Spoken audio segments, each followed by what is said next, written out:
How many saw the debate Tuesday night? Ken Ham, Bill Nye? Okay, couple quick things. First of all, how difficult it is to be, sort of on the spot with, 5 million plus people streaming live, watching the thing. And there were points that were made back and forth, but some things that, when we finished it here, we still had power that day. We finished it here, we showed it to folks. How many remember Bill Nye really kind of beating Ken Ham up about the ice rings and how that showed the age of the Earth? Okay, one thing that needs to be clarified there, Ken Ham had the right response, which was those airplanes that were trapped in Greenland, they found them below ice, hundreds of feet down. And as they bored down to get to it, they found the ice rings, light and dark, that were mentioned. And what that showed them clearly was it's not winter, summer per ring. It's thawing, freezing that causes those rings to show up. So that's a very deceptive measure, because how many know what a pothole is? Okay, how quickly do potholes show up around here? Overnight, because we're right in that band. New York stays frozen, Maryland stays thawed. We're right in that band in between, so we thaw and freeze all the time, and that thawing and freezing produces change, and that is potholes in this area, but in the case of that ice, it's different colored bands.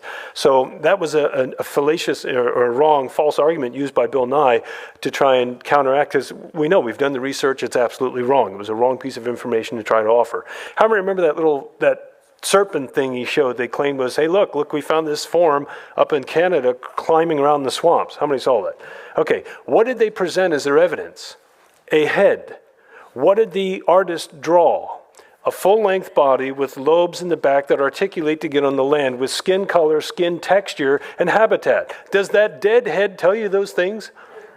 Absolutely not. And that's something Answers in Genesis has been very good about, saying, wait a second, you find this and you extrapolate out all that about a creature that we don't even know what it looks like. You've got part of it. Ken Ham really should have grabbed that one, but again, in front of all those people trying to deal with it, that's very hard. Remember, Bill Nye kept saying the Bible, if it's true, should give us predictions. Remember that?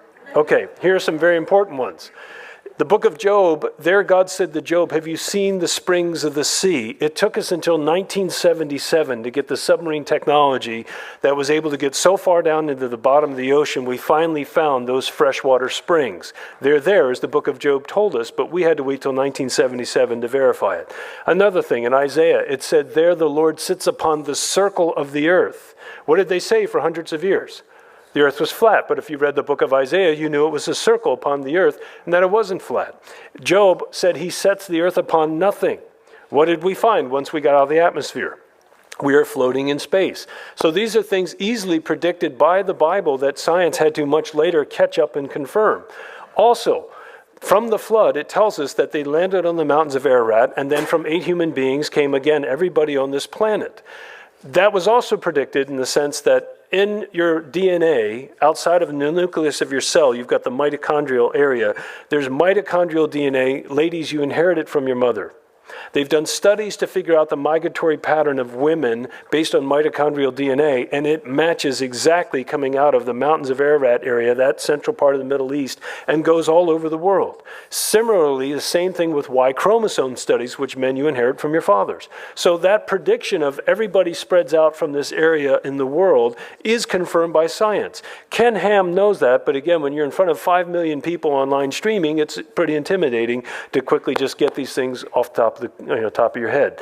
So there were many things presented there that Ken Ham, I think, did a great job, presented the truth, but those arguments that were left hanging, don't let them shake your faith in any way. In fact, if the rest of the story had been presented, most of the things Bill Nye came up with were absolute zeros as far as his type of evidence. The last thing, what about the kangaroo, the migratory pattern, and the land bridge? Remember that?